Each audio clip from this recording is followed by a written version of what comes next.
চিপাঝাৰ বিধানসভা সমষ্টিৰ আটাইখিনি আঞ্চলিক সমিতিৰ সভাপতি সম্পাদক আৰু আমাৰ যিখিনি সমষ্টি কমিটিৰ মূল বিষয়ববীয়া এই আটাইখিনি উপস্থিত আছে আৰু আমাৰ কেন্দ্ৰীয় সমিতিৰ জ্যেষ্ঠ উপসভাপতি তথা প্ৰাক্তন মন্ত্ৰী ডক্টৰ জয়নাথ শৰ্মা ডাঙৰীয়া, আমাৰ জিলা সমিতিৰ সাধাৰণ সম্পাদক স্বৰাজ ডেকা প্ৰমুখ্যে আমাৰ জিলাৰ আটাইখিনি বিষয়ববীয়াই প্ৰায়খিনি বিষয়ববীয়া আমি উপস্থিত আছোঁ। আৰু আমাৰ পঞ্চায়তৰ যিখিনি নৱনিৰ্বাচিত সদস্য, আমাৰ জিলা পৰিষদৰ সদস্য চণ্ডীচৰণ চৌধুৰী ডাঙৰীয়াকে ভিতৰ কৰি পঞ্চায়তৰ প্ৰতিনিধিসকলো উপস্থিত আছিল। মূলগতভাৱে আজি আমি চিপাঝাৰ বিধানসভা সমষ্টিৰ সাংগঠনিক দিশটোৰ ওপৰত আলোচনা কৰিছোঁ।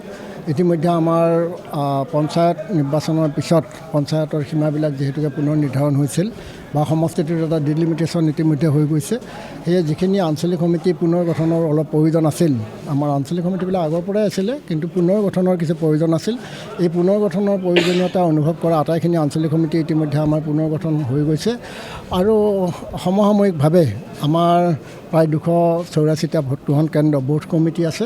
এই আটাইখিনি বোৰ্ড কমিটিও আমাৰ ইতিমধ্যে গঠনৰ প্ৰক্ৰিয়াটো প্ৰায় সম্পন্ন হৈছে। এইটো কেন্দ্ৰীয় নেতৃত্ব এইটো কোৱা নাই, আমাৰ দলৰ এলায়েন্স চলি আছে ভাৰতীয় জনতা পাৰ্টীৰ কেন্দ্ৰীয় নেতৃত্ব আৰু অসম গণ পৰিষদ দলৰ কেন্দ্ৰীয় নেতৃত্বৰ মাজত। আমাৰ সভাপতি অতুল বৰা ডাঙৰীয়া, আমাৰ কাৰ্যকৰী সভাপতি কেশৱ মহন্ত ডাঙৰীয়া আৰু অসমৰ ভাৰতীয় জনতা পাৰ্টীৰ ৰাজ্যিক সভাপতি সন্মানীয় দিলীপ শইকীয়া ডাঙৰীয়া আমাৰ সাংসদ, তেওঁলোকৰ মাজতহে এই কথাটো হ'ব। বা দিল্লীত যিহেতুকে আমাৰ এইটো ভাৰতীয় জনতা পাৰ্টীৰ ৰাষ্ট্ৰীয় দল, আমাৰ ৰাজ্যিক সমিতিৰ সৈতে তেওঁলোকৰহে আলোচনা হ'ব আৰু তেওঁলোকে সিদ্ধান্ত ল'ব যে কোন সমষ্টি এজিপিক দিব, কোন সমষ্টি ভাৰতীয় জনতা পাৰ্টীক দিব।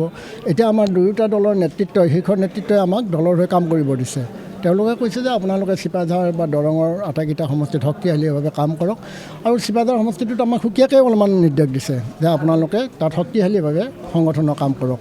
সেই অনুসৰি আমাৰ একেবাৰে তৃণমূল পৰ্যায়ৰ পৰা আমাৰ সমষ্টিলৈকে গোটেইখিনিতে সক্ৰিয়ভাৱে কাম কৰিছে।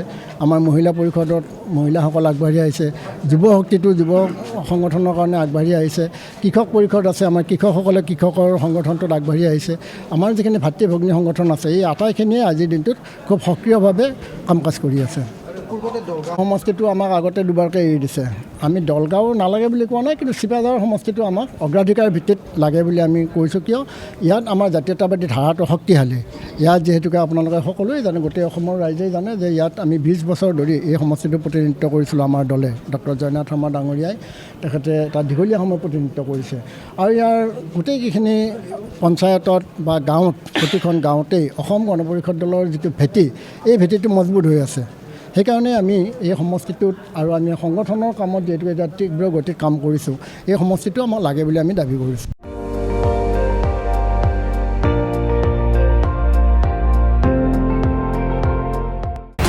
আপুনি চাই আছে ND24, সৰ্বশ্ৰেষ্ঠ নহয় সৰ্বোত্তমৰ দৌৰ।